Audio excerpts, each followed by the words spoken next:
네, 성도 여러분 반갑습니다. 네, 오늘 이 화요일 3일 저녁 예배에 오신 모든 분들을 진심으로 환영합니다.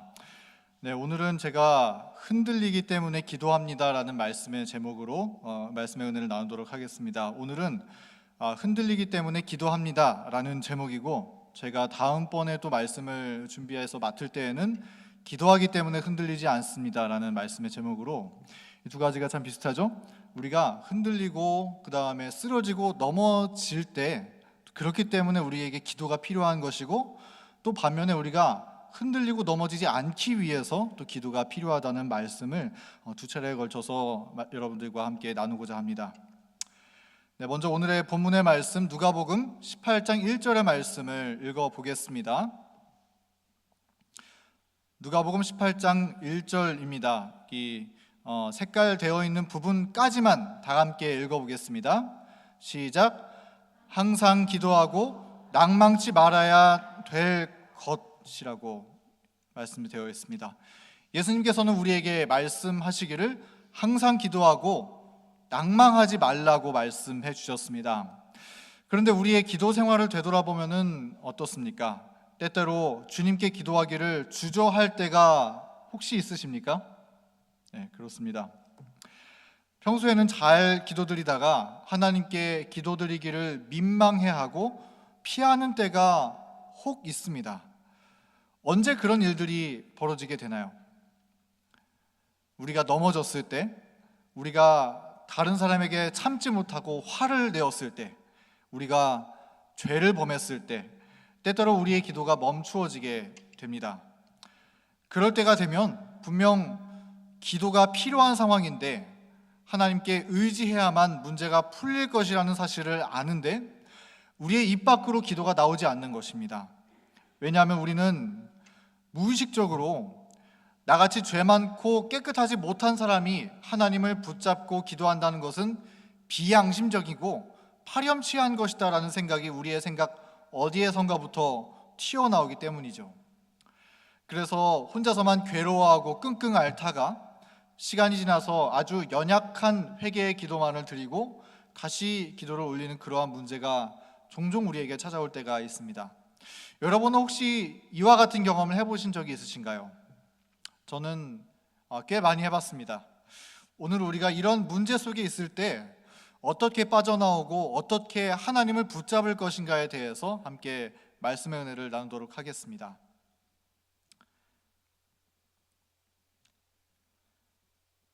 때때로 우리가 흔들리고 또 넘어지고 죄 지었기 때문에 감히 하나님 앞에 기도드릴 수 없다는 생각을 하고는 합니다.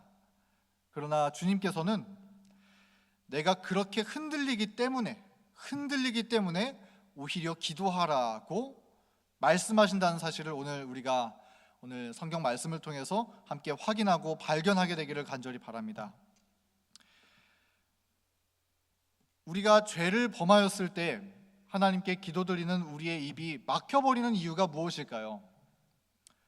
그 이유는 죄로 인해 더럽혀진 하나님께서 나를 받아주실 리 없다고 생각하는 그러한 생각 때문인 것입니다. 순결하신 하나님께서 더러워진 내가 서 있을 자격이 없다라고, 하나님 앞에 더러워진 내가 서 있을 자격이 없다라고 무의식적으로 우리가 생각하게 되는 것이죠. 그런데 왜 그런 생각을 우리가 하게 되는 것일까요? 우리는 하나님께서 자비로우신 아버지라는 사실에 대해서 잘 알고 있습니다.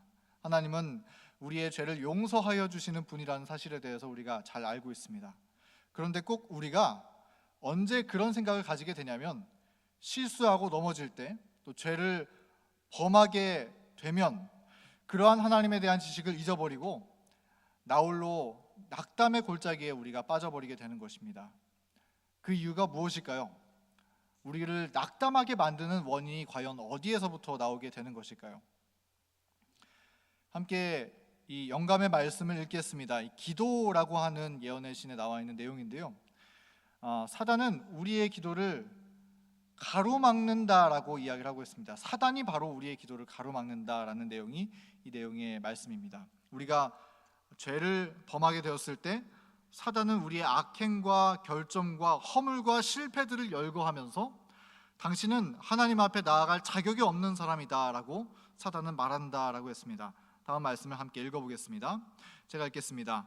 우리는 우리의 죄에 대한 생각과 기도하기를 멈추게 하는 과오로 너무 압도되지 말아야 한다. 어떤 이들은 그들의 큰 결점과 죄를 깨닫고 낙담하였다.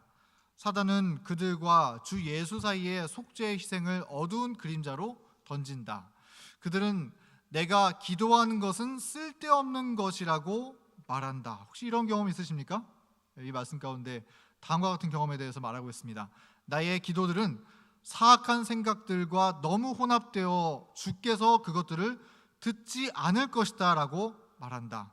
이러한 제안들은 누구에게서부터 온다고요? 사단에게서부터 온 것이다 라고 말하는 것이죠. 내가 기도한다고 하더라도 나는 너무나 더럽기 때문에, 나는 너무나 죄되기 때문에 하나님께서 듣지 않으실 것이라고 우리가 무의식적으로 떠올리게 만드는 그러한 제안들이 누구에게서부터 나온다는 것이죠? 사단에게서부터 나온다고 했습니다. 사단은 우리의 죄들을 열거해 보여주고 우리의 부족함들을 보여줌으로써 우리의 기도가 하나님을 향하여 입 밖으로 나오지 못하도록 가로막고자 한다는 말씀인 것입니다. 계속해서 읽어보겠습니다. 그대의 생각들이 악하다고 기도하기를 멈추지 말라. 여기 뭐라고 기록되어 있습니까? 내가 내 생각에 혹 아무리 악하고 죄를 범하였다라고 생각될지라도 어떻게 하라는 거예요? 기도하기를 멈추지 말라고 했습니다. 만약 우리 자신의 지혜와 힘으로 올바르게 기도할 수 있다면 우리는 똑바로 살 수도 있고 속죄의 희생은 필요하지 않을 것이다. 그러나 불완전히 우리 인간에게 있다. 그대가 필요한 것을 주님께 단순하게 말할 수 있도록 마음을 교육하고 훈련하라.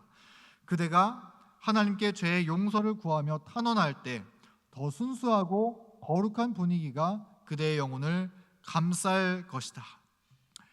한마디로 말하자면 우리 인간들은 다 부족함이 있기 마련이라는 것입니다. 다 모난 데가 있고 때때로 실수하고 잘못을 범할 수 있다는 것입니다. 그런데 그렇다고 해서 기도하기를 우리가 멈춘다면 우리는 결코 우리 스스로의 힘으로 죄에서 빠져나올 수 없는 그런 상태에 머무르게 된다는 것이죠. 그러므로 아무리 내가 악하다고 생각될지라도, 아무리 죄를 범했다고 할지라도 어떻게 하라는 것입니까? 기도하기를 멈추지 말라. 아무리 하나님 앞에 파렴치하다는 느낌이 우리의 마음속에 떠오른다고 할지라도 오히려 그렇기 때문에 기도하고 하나님의 보좌를 더욱 붙잡으라는 것이 하나님의 명령이라는 것입니다. 죄가 우리의 입을 막아버리는 것처럼 보일지라도 우리는 결코 기도하기를 멈춰서는 안 됩니다. 오늘 처음에 우리가 읽었던 말씀, 항상 기도하고 낭망치 말라는 말씀과 더불어서 예수님은 하나의 비유를 들어서 우리의 기도가 결코 멈춰서는 안 된다는 사실에 대해서 말씀해 주시고 있는데요. 이 비유 가운데는 어떤 하나님을 두려워하지 않는 한 재판관이 나오고 또 원수에 대한 원한을 갖고 있었던 어떤 한 과부의 이야기가 나옵니다. 이 비유 가운데 과부는 날마다 재판관을 찾아가서 나의 원한을 풀어달라고 기도하고 간청했습니다. 그러나 이 재판관은 그 간청을 무시하고 귀찮아하면서 과부의 요청을 들어주지 않았습니다. 여러분 모두 이 비유의 이야기를 잘 아실 것이라고 생각이 듭니다. 그런 상황 속에서 이 과부가 어떻게 했습니까? 과부는 포기하지 않고 날마다 밤낮 재판관을 찾아가서 내 원한을 풀어달라고 간청했습니다. 그리고 결국 이 과부의 끊임없는 간청함에 못 이겨서 재판관은 8절 말씀에 내가 그 원한을 풀어주리라 라고 그 간청을 들어주게 되었습니다. 예수님께서 이 이야기를 통해서 전달하고자 하시는 교훈이 무엇일까요? 세상에 하나님을 두려워하지 않고 과부의 간청을 귀찮아하는 인간 재판관이라고 할지라도 끊임없는 간청을 마땅히 들어주간대 우리의 하늘 아버지께서 우리의 기도를 들어주시지 않겠느냐라고 하는 교훈을 예수님께서 이 말씀을 통해서 알려주시고자 하신 것이죠. 누가복음 18장 7절 말씀에는 다음과 같이 말씀하고 있습니다. 다 함께 한번 읽어보도록 하겠습니다. 시작.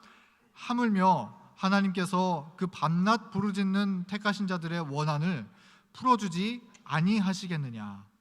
교모님 교회 가족 여러분, 우리가 죄를 범하고 흔들리며 괴로워할지라도 주님 앞에 기도한다면 하물며 우리 자비하신 하늘 아버지께서 우리의 기도를 마땅히 들어주시지 않으시겠습니까?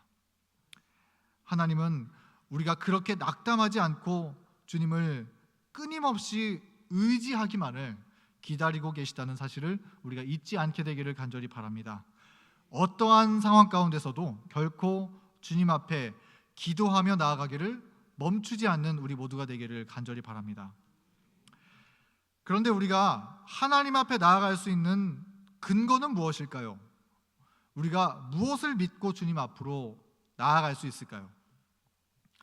우리가 흔들리고 넘어지고 심지어 죄를 범하였다고 할지라도 하나님 앞으로 나아갈 수 있는 근거는 무엇이냐면 십자가에서 죄를 승리하신 주님, 우리 예수님께서 우리의 중보자로 서 계시기 때문입니다. 이 사실이 저는 참 중요하다고 생각이 듭니다. 우리가 비록 죄인으로 서 있을지라도 우리 주님께서는 사단의 고소를 물리쳐 주시고 우리의 더러움을 제거해 주시고 다시 흰 옷을 입혀 주시는 중보자로서 우리 옆에 서 계시다는 사실을 우리가 잊지 않게 되기를 간절히 바랍니다. 예수님은 우리의 좋은 중보자이십니다. 주님은 끈기 있는 중보자이십니다. 우리가 죄가 있다고 해서 우리를 그냥 내쫓아 버리시는 것이 아니라 우리가 더럽다고 해서 그저 상대하지 않으시는 분이 아니시라. 우리가 낙담하고 낙담에서 풀려나고 죄의 사슬을 끊어주시고 다시 일으켜 주시기를 너무나 간절히 바라시고 끈기 있게 아버지 하나님께 간청을 올리고 계신 중보자이신 분이 우리 그리스도이십니다. 우리가 스가랴 3장 보면 스가랴가 이 상 가운데 이 대제사장 여호수아를 본 그 이야기가 나옵니다. 스가랴 3장 1절부터 3절에 있는 말씀 가운데 나오는 말씀인데요. 한번 읽어보도록 하겠습니다. 대제사장 여호수아는 여호와의 사자 앞에 섰고 사단은 그의 우편에 서서 그를 대적하는 것을 여호와께서 내게 보이시니라. 여호와께서 사단에게 이르시되 사단아 여호와가 너를 책망하노라. 예루살렘을 택한 여호와가 너를 책망하노라. 이는 불에서 꺼낸 그슬린 나무가 아니냐 하실 때 여호수아가 더러운 옷을 입고 천사 앞에 섰는지라. 이 말씀 가운데 여호수아는 깊은 낙담의 상태에 빠져 있는 것처럼 보입니다. 성경은 그의 상태에 대해서 불에서 꺼낸 그슬린 나무와 같이 되었다고 표현하고 있고 그는 더러운 옷을 입고 하나님 앞에 서 있다고 묘사하고 있습니다.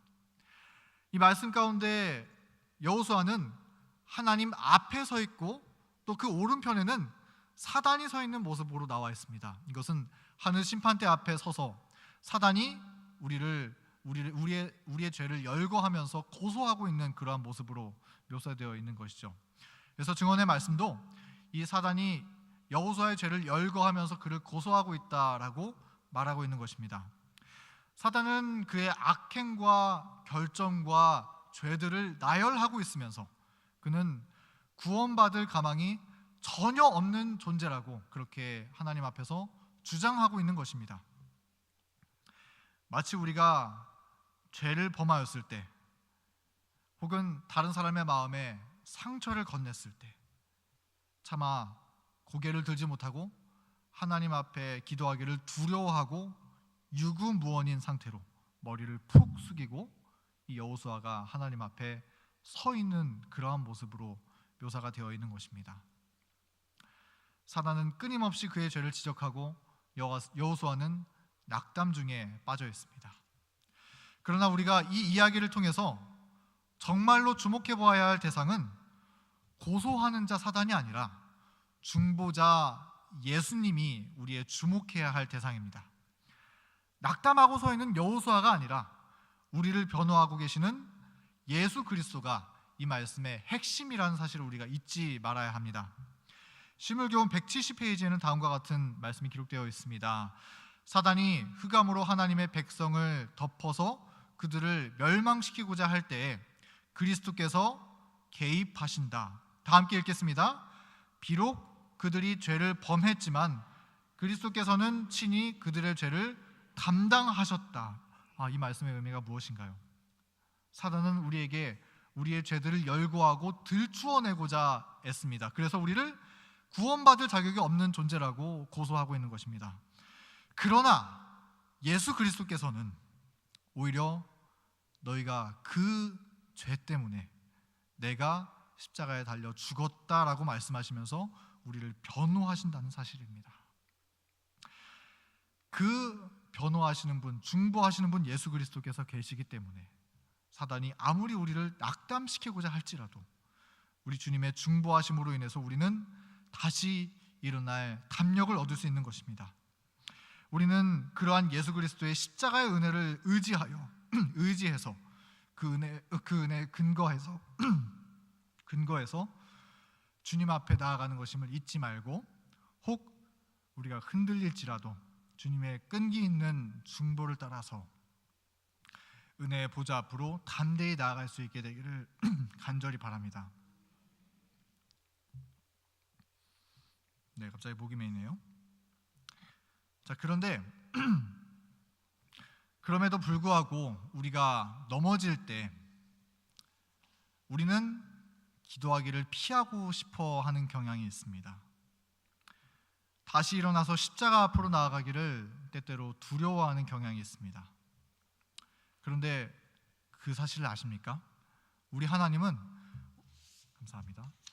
우리 하나님은 우리가 흔들리고 쓰러질수록, 오히려 우리가 그럴수록 주님은 가까이 다가와서 우리를 만나주시는 분이라는 것입니다.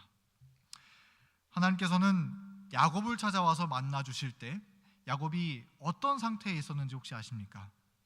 그는 거짓으로 아버지를 속여서 장자권을 빼앗고 삼촌의 집으로 도망을 다니는 그러한 상황 가운데 놓여 있었습니다.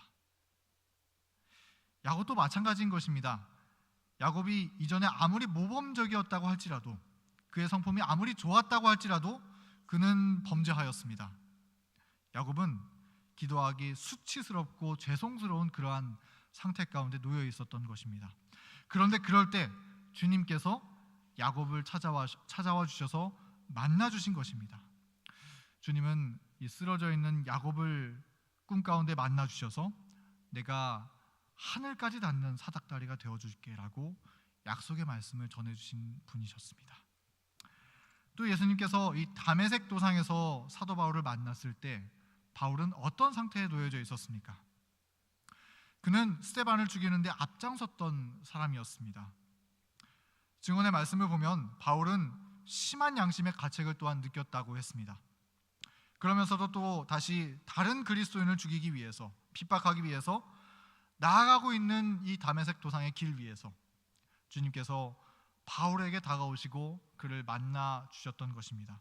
그리고 바울은 그날 주님을 만나고 주님께 그의 평생을 헌신하기로 서약했었던 것입니다.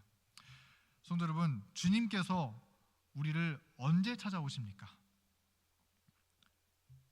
하나님은 그 옛날 야곱에게 그랬던 것처럼, 그리고 사도 바울에게 그랬던 것처럼 우리가 흔들릴 때 주님은 찾아와 주셔서 우리를 만난다는 사실을 우리가 잊지 않게 되기를 간절히 바랍니다.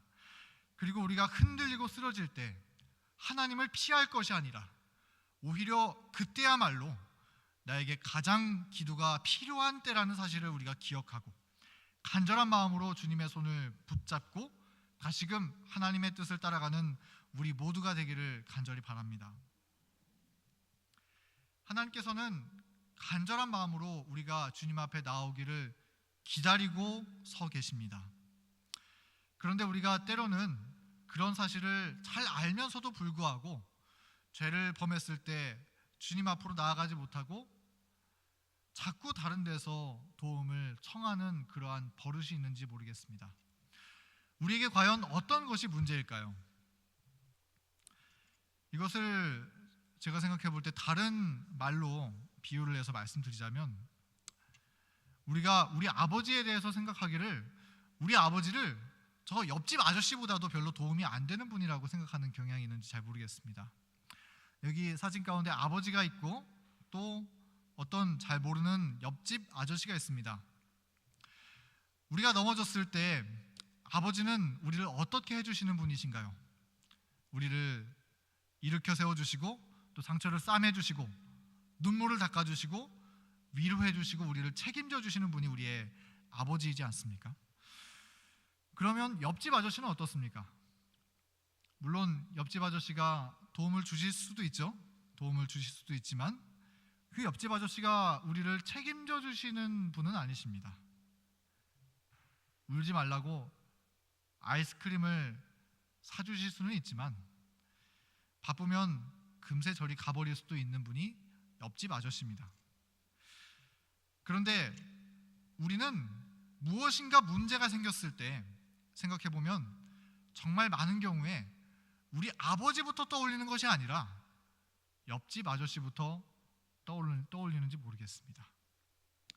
우리는 때때로 하나님 대신에 세상 친구들이 우리 어려움을 다 해결해 줄 수 있는 것이라고 생각하고 친구들을 먼저 찾아가고, 또는 하나님 대신에 세상의 즐거움이 우리의 속상함을 다 잊게 해줄 수 있을 것이라 생각하고 세상을 향해서 발걸음을 나아갑니다. 그래서 사실상 그 옆집 아저씨로부터 아무런 도움도 받지 못하고 마음에 상처만 가득 안고 있는 채로 세상을 살아가고 있지는 않나 모르겠습니다. 넘어진 우리를 일으켜 세워주실 수 있는 든든한 아버지께서 우리의 옆에 계심에도 불구하고 말이죠. 그런 우리를 바라보시는 아버지의 마음은 과연 어떠실까요? 정말 가슴 찢어지시지 않으실까요? 그런데 우리는 왜 아버지께로 바로 나아가지 않을까요? 어쩌면 우리가 잘못했었던 짓, 그것들을 생각하다가 그 넘어졌었던 그것 때문에 아버지께 혼날까봐 아버지께 찾아가는 대신에 옆집 아저씨를 대신 찾아가는지 모르겠습니다. 그러나 그것은 우리가 아버지께 대한 오해인 것이죠. 우리의 하나님 아버지는 죄를 책망하시기보다 용서하시기를 기뻐하시는 자비로우신 아버지이십니다. 하나님은 단지 우리가 아버지 앞에 나아오기만을 기다리고 계신, 우리를 품에 안기만을 간절히 기다리고 계신 아버지라는 사실을 우리가 기억하게 되기를 간절히 바랍니다. 사랑하는 교문리교회 가족 여러분, 오늘 이 시간 우리의 든든하신 아버지를 우리가 다시 바라보게 되기를 간절히 바랍니다. 우리의 하늘 아버지의 사랑은 우리가 생각하는 것보다 훨씬 넓고 깊습니다. 우리 하늘 아버지의 품은 우리가 생각하는 것보다 훨씬 포근한 품입니다. 우리 하늘 아버지의 도우심은 우리가 생각하는 것보다 훨씬 안전하고 또한 완전합니다. 하늘 아버지는 우리가 생각하는 것보다 우리 곁에 훨씬 가까이 계시다는 사실을 기억하기를 바랍니다. 그리고 우리 하늘 아버지는 우리가 생각하는 것보다 훨씬 용서하시기를 기뻐하시는 분이라는 사실을 잊지 않게 되기를 바랍니다. 오늘 이 시간 우리 하늘 아버지를 다시 바라보기를 바랍니다. 우리가 아무리 죄 많을지라도 우리가 주님 앞에 나아가기만 한다면 주님은 죄를 용서해 주시고 우리의 상처를 싸매 주시고 다시 일으켜 세워 주실 것입니다. 옆집 아저씨는 그런 거 잘 못합니다. 우리의 유일한 희망 되신 하늘 아버지, 그분을 만나고 주님의 손을 우리가 꼭 붙잡게 되기를 간절히 바랍니다. 여러분, 하나님께서는 우리에게 모든 것을 베풀어 주셨습니다. 우리가 넘어질지라도 우리가 주님께 손을 뻗기만 하면, 아니 있는 자리에서 주님께 도와주세요 기도하고 간청하기만 한다면 주님은 즉시로 주님의 보좌에서 일어나셔서 우리를 일으켜 세워주시고 구원해 주실 것입니다. 주님은 우리의 기도를 들어주시기 위해서 하나님의 아들을 십자가에 못 박게 허락하셔서 하나님과 땅을 연결하셨고 하늘 문을 여시고 하늘의 모든 자원을 쏟아 부으신 분이십니다. 하늘과 땅을 연결하셨고 또 하늘문을 여시고 모든 성령의 은혜와 축복을 주님께서는 우리에게 쏟아주시는 분이십니다. 주님은 우리를 도와주실 만반의 준비를 넉넉하게 갖추셨습니다. 그래서 이사야 5장 4절 말씀에 보면은 내가 내 포도원을 위하여 행한 것 외에 무엇을 더 할 것이 있으랴라고 말씀이 되어 있는데요. 이것은 하나님께서 내가 너희에게 지금까지 베풀었던 이것 이외에 무엇을 거기에다가 더 얹어줄 수 있으랴, 이런 말씀입니다. 그러니까 하나님의 입장에서 우리의 구원을 위해서 할 수 있는 모든 준비는 이미 다 갖추고 그 이상은 없다라고 하는 것이 이 말씀의 의미죠. 그런데 그럼에도 불구하고 만약 우리가 멸망을 당하게 된다면 그 이유가 무엇일까요? 그 이유는 우리가 흔들렸기 때문에 멸망을 당하는 것이 아니라, 우리의 심이 너무나 열렬했기 때문에 멸망을 당하는 것이 아니라, 심지어 우리가 죄를 범했던 과거의 기록 때문에 멸망당하는 것이 아니라 우리를 구조하시기 위해서 뻗으신 주님의 손을 붙잡지 않았기 때문에 멸망당하는 것임을 우리 모두가 기억하게 되기를 간절히 바랍니다. 우리가 혹 구원받지 못한다면 그 이유는 우리가 흔들리고 죄를 지었기 때문에 멸망당하는 것이 아니라 우리를 구조하시기 위해서 손을 뻗고 있는 그 주님의 손을 붙잡지 않았기 때문에 멸망당한다는 것입니다.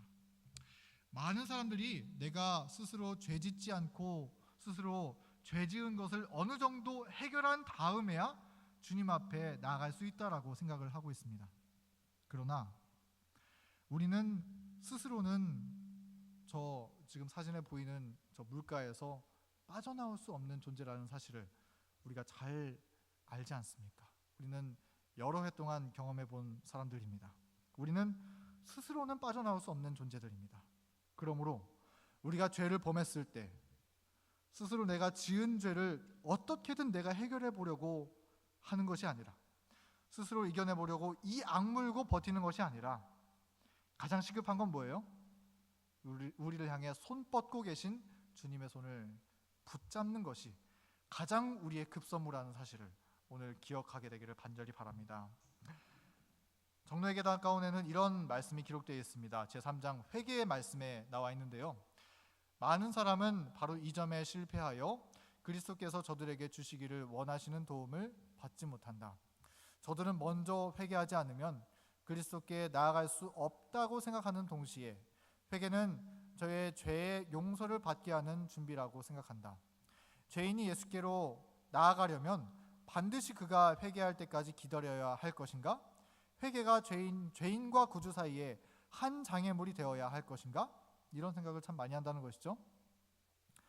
자, 그런데 예수님께서는 뭐라고 말씀하시냐면, 성경은 죄인이 수고하고 무거운 짐진 자들아 다 내게로 오라는 그리스도의 초청에 응하려면 먼저 회개하여야 한다고 가르치지 아니한다. 그 다음 말씀을 같이 한번 읽어보겠습니다. 시작. 진정한 회개를 하게 하는 것은 오직 그리스도께로부터 나오는 은덕이다, 은혜이다. 이 말씀의 의미를 여러분 잘 아시겠죠? 우리는 우리의 죄를 결코 스스로 해결할 수 없습니다. 죄를 범했을 때 혼자 끙끙 앓는다고 해서 해결되는 것은 아무것도 없는 것입니다. 우리가 할 수 있는 것은 무엇이에요? 단지 진정한 회개를 하기 위해서는 오직 그리스도께로부터 나오는 은혜를 의지해야 하는 것처럼 우리를 향해 뻗으시는 은혜의 손을 붙잡는 것이 우리가 할 수 있는 유일한 일이라는 사실을 우리가 믿게 되기를 간절히 바랍니다. 성도 여러분, 지난 한 주를 여러분 사시면서 혹시 넘어지셨습니까? 혹은 흔들리셨나요? 혹은 죄를 범하셨습니까? 우리에게 가까이 다가오셔서 손을 뻗고 기다리고 계시는 우리 주님을 오늘 우리가 개인적으로 만나고 영접하게 되기를 간절히 바랍니다. 이제 더 이상 옆집 아저씨 손 붙잡지 말고 우리 든든하신 하늘아버지, 능력이 무한하신 창조주 하나님, 그 사랑의 주님의 손을 붙잡고 우리 함께 다시 일어서게 되기를 간절히 소원합니다. 때때로 우리가 낙심이 몰려오고 또 기도할 용기가 나지 않을 때 우리가 함께 시편 42편에 있는 이 말씀을 함께 묵상해 보면 좋을 것 같습니다. 우리 함께 이 말씀을 읽고 오늘의 말씀을 마치겠습니다. 내 영혼아, 내가 어찌하여 낭망하며 어찌하여 내 속에서 불안하여 하는고. 너는 하나님을 바라라. 그 얼굴에 도우심을 인하여 내가 오히려 찬송하리로다. 어찌하여 낭망하며 어찌하여 불안하고 있느냐, 이런 것이죠. 죄를 범했다고 해서 왜 기도하지 못하고 있느냐, 이 말을 하고 있는 것입니다. 그런데 너는 하나님을 바라라. 이것이 우리의 유일한 해야 할 일이라는 사실입니다. 계속해서 읽겠습니다. 내 하나님이여, 내 영혼이 내 속에서 낭망이 되므로 내가 요단 땅과 헤르몬과 미살산에서 주를 기억하나이다. 주의 폭포 소리에 깊은 바다가 서로 부르며 주의 파도와 물결이 나를 엄몰하도소이다. 낮에는 여호와께서 그 인자함을 베푸시고 밤에는 그 찬송함이 내게 있어 생명의 하나님께 기도하리로다. 내 반석이신 하나님께 말하기를 어찌하여 나를 잊으셨나이까. 내가 어찌하여 원수의 압제로 인하여 슬프게 다니나이까 하리로다. 내 뼈를 찌르는 칼같이 내 대적이 나를 비방하여 늘 말하기를 내 하나님이 어디 있느냐 하도다. 때로는 살다 보면 이런 마음이 우리 마음 가운데 들 때가 있습니까? 그럴 때가 종종 있는 것입니다. 하나님이여, 어찌하여 나를 잊으셨나이까. 나에게 다가온 원수 때문에, 그 심각한 핍박 때문에, 또는 나의 가족 때문에, 또는 우리 가운데 벌어지는 오해 때문에, 또는 나 스스로 때문에 마치 하나님께서 나를 잊어버리신 것, 나를 잊으신 것처럼 너무나 낙담이 밀려와서 앞이 보이지 않는다고 생각될 때가 종종 우리의 삶 가운데 벌어지는지 모르겠습니다. 그런데 우리가 그런 순간에 무엇하라고 이 시편의 말씀은 이야기하고 있는지 11절의 말씀은 기록하고 있습니다. 다 같이 11절의 말씀을 함께 읽어보겠습니다. 시작. 내 영혼아, 내가 어찌하여 낭망하며 어찌하여 내 속에서 불안하여 하는고. 너는 하나님을 바라라. 나는 내 얼굴을 도우시는 내 하나님을 오히려 찬송하리로다. 아멘. 우리가 그런 순간에 할 수 있는 것은 낙심하지 말고 하나님을 바라보라는 것입니다. 이 시편 42편의 말씀은 42편과 또 43편에 걸쳐서 이 똑같은 말씀을 3번이나 반복해서 말씀해주고 있습니다.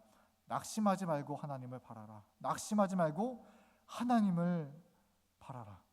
마치 완고한 우리를 설득하시는 것처럼 하나님은 3번이나 반복해서 우리에게 말씀해 주시고 계십니다.